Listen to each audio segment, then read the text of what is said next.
మిర్చి యార్డుకి బాగా భారీ ఎత్తున జనం రావడం, అక్కడ తోపులాట జరగడం సర్వసాధారణంగా జరిగినాయి. జగన్మోహన్ రెడ్డి గారు వచ్చినప్పుడు ఆటోమేటిక్గా జనం వస్తారు. నిన్న జనప్రభంజనం మరి టీడీపీ నాయకులు చూసి దాన్ని ఏదో రకంగా వక్ర మార్గాన రకరకాల చిల్లర చేష్టలు చేస్తూ ఉన్నారు. అందులో భాగంగానే నిన్న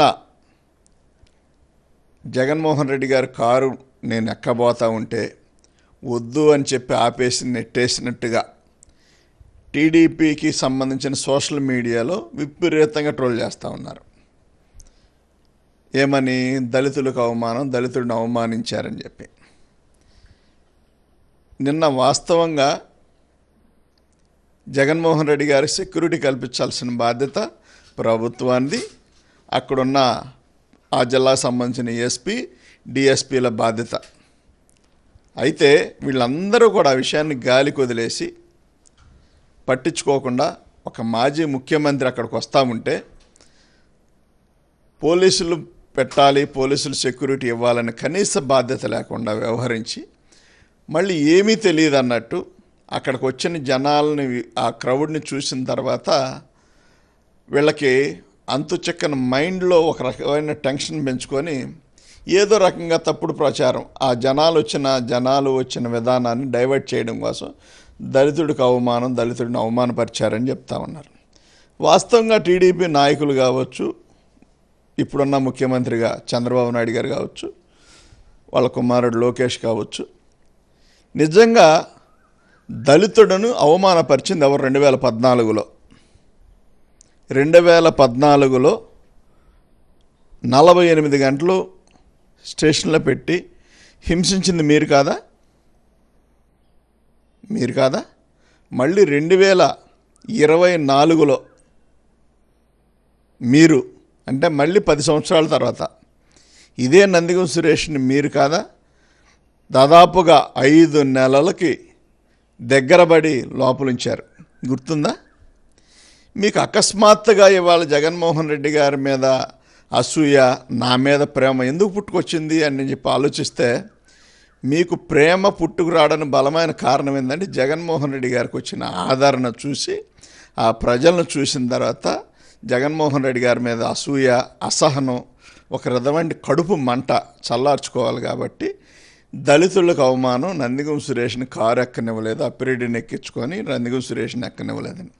అక్కడ ఎవరు ఎక్కే పరిస్థితి లేదు. వాస్తవానికి ఆ క్రౌడ్లో నేను, తలసల రఘురామ్ గారు, లేళ్ల అప్పిరెడ్డి గారు, అంబటి రాంబాబు గారు, మేమందరం కూడా, కొడాల నాని గారు, మేమందరం కూడా కార్యకర్తలమయ్యి జగన్మోహన్ రెడ్డి గారిని ఆ ప్రజల్లో నుంచి సెక్యూరిటీ కల్పించుకొని కారెక్కించిన సందర్భంలో అక్కడ తోపులాట జరుగుతూ ఉంది.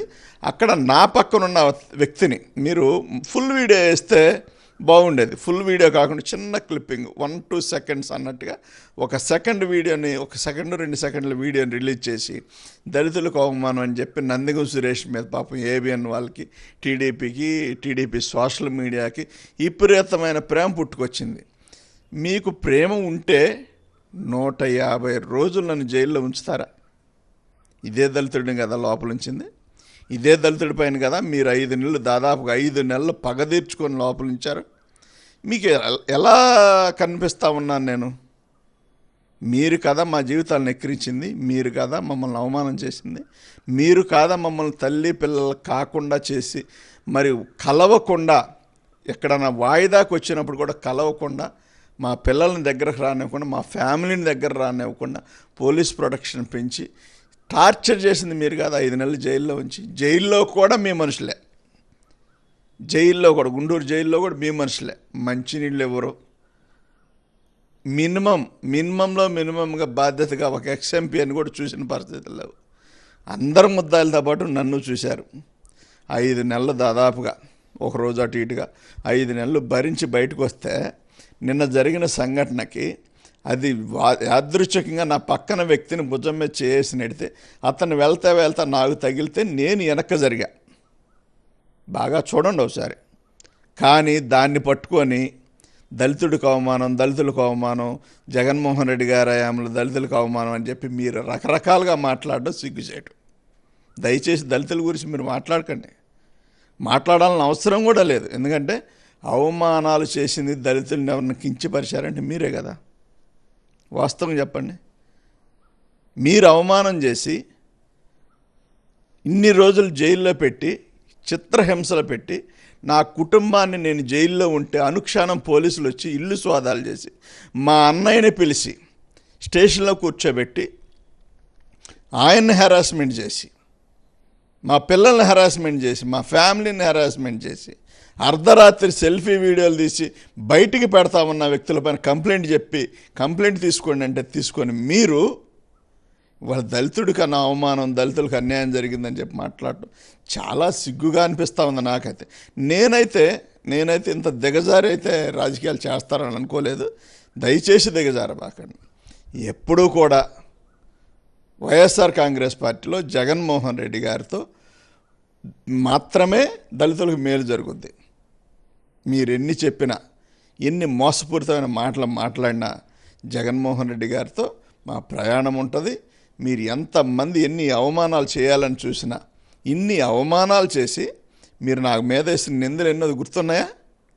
మీకు సంబంధించిన పోలీసులు ఛార్జ్ షీట్లు ఏమని రాశారు గుర్తున్నాయా?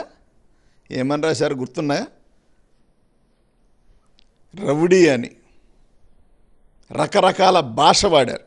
ఇదే దళితుడి పైన కదా.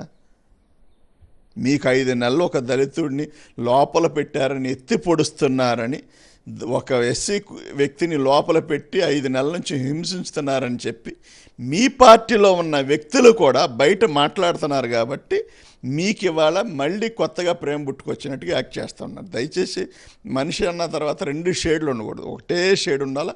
ఆ ఒకటి కూడా నీతిగా ఉండాలి.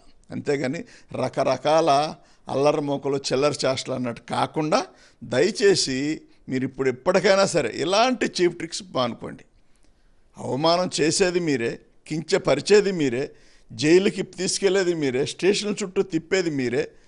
అది చాలదన్నట్టు మా కుటుంబాన్ని హింసించారు, మా భార్యని హింసించారు, మా భార్య పిల్లల్ని, మా అన్నయ్యని, మా కుటుంబం మొత్తాన్ని. 24 గంటలు ఇల్లు పోలీసులు. ఏం సార్ నేను ఎప్పుడు ఎక్కడున్నాను? ఏమైనా పారిపోయానా? ఫోన్ ఆన్ చేసుకొని తిరిగాను కదా. అలాంటి వ్యక్తి ఇంటికి 50 మంది పోలీసులు ఎంతమంది వచ్చి అవమానం చేశారు? ఇదంతా అవమానంలాగా అనిపించట్లేదా? నిన్న డోర్ దగ్గర జగన్మోహన్ రెడ్డి గారిని కారు ఎక్కించి మేమందరం వెనుదిరిగే సందర్భాల్లో ఒక వ్యక్తి పర్సనల్గా వచ్చి అన్న ఫోటో అని జగన్ గారిని అంటా ఉంటే సెక్యూరిటీ అతను తోస్తే అతను వెళ్తూ నాకు తగిలితే నేను వెనక్కి సర్దుకుంటే దాన్ని పట్టుకొని రిపీట్ చేసి చూపిస్తూ ఉన్నారు.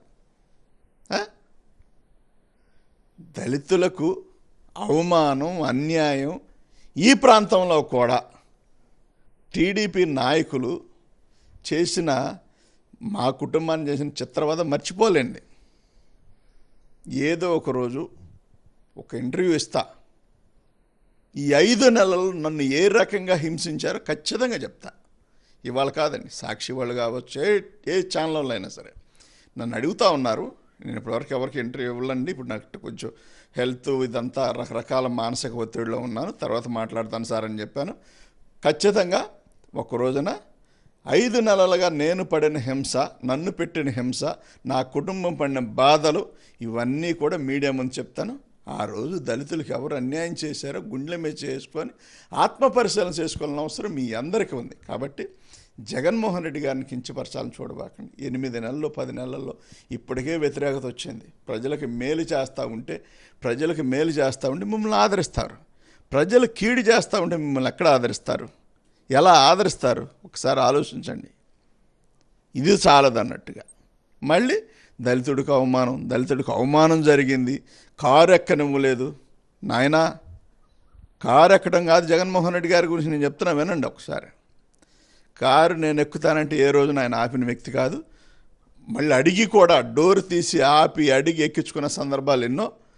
ఆ సందర్భాలు ఇంటికాడ దిగిన తర్వాత వెళ్తావా, నీ కారు వచ్చిందని అంటే టైం 2 అయింది కదా, రా భోంచేసి వెళ్దు కానీ అంటే నేను తిన్నానులే అని చెప్పి చిన్న అబద్ధం చెప్పిన నీ ఫేస్ చెబుతుందిలే సురేష్, భోంచేసి వెళ్దు కానీ రా ఎంత జస్ట్ అంత తిని వెళ్దు కానీ రా అని చెప్పి తీసుకెళ్ళి ఇంట్లో కూర్చోబెట్టుకుని పక్కన భోజనం పెట్టి తిన్నాదాకా నేను డిలేగా తింటా ఉంటే ఆయన నేను తిన్నాదాకా ఓర్పుగా కూర్చొని తిని ఆయన కూడా నాతో పాటు స్లోగా తిని చేతులు కడుక్కొని బయటకు వచ్చిన వ్యక్తి బయటకు వచ్చి పంపించి జాగ్రత్తగా వెళ్ళని చెప్పాడు. తాడేపల్లి నుంచి చూద్దాం పెద్ద దూరమేం కాదు, ఆయనకి అంత అవసరం కూడా లేదు. మనం సీట్ ఇచ్చాం, గెలిచాడు, ఎంపీ అయ్యాడని అనుకోవాలి ఆయన. కాబట్టి జగన్మోహన్ రెడ్డి గారి ప్రేమ ముందు మీరు చేసిన అవమానాన్ని ఇవన్నీ ప్రజలందరూ చూస్తూ ఉన్నారు. జగన్మోహన్ రెడ్డి గారు నా మీద ఉన్న ప్రేమ, మీరు నన్ను నా కుటుంబాన్ని మీరు చేసిన చిత్రవద రాష్ట్ర ప్రజలందరూ చూశారు. మీ పార్టీలో ఉన్న చాలామంది ఎస్సీ నాయకులు నాతో మాట్లాడి చాలా దారుణంగా మన దళిత కుటుంబాలను దళితులను హింసిస్తూ ఉన్నారు. ఈ 5 సంవత్సరాలు తిట్టింది, కొట్టింది, నాశనం చేసింది కూడా ఎస్సీ బీసీ మైనార్టీ పిల్లల్నే అని చెప్పుకుంటా ఉన్నారు. కాబట్టి మీరంతా కూడా ఎన్ని మాట్లాడినా వైఎస్ఆర్ ఫ్యామిలీ, అందులో జగన్మోహన్ రెడ్డి గారి గురించి ఈ రాష్ట్ర ప్రజలకు తెలుసు, మరీ ముఖ్యంగా నాకు తెలుసు. కాబట్టి జగన్మోహన్ రెడ్డి గారి అజెండా వేరు. ప్రతి వాడు చిరునవ్వుతో తిరగాలి, ప్రతి పేద పిల్లవాడు చదువుకోవాలి, రాజకీయాలకి డబ్బులకు సంబంధం లేకుండా చేయాలని ఆయన చూస్తూ ఉంటే డబ్బే రాజకీయాలు అన్నట్టుగా మీరు చేసి రాజకీయాలు డబ్బులు అన్నట్టుగా మీరు చేస్తూ ఉన్న వ్యక్తులు ఇవాళ తప్పుడు ప్రచారం ఆపుకోండి.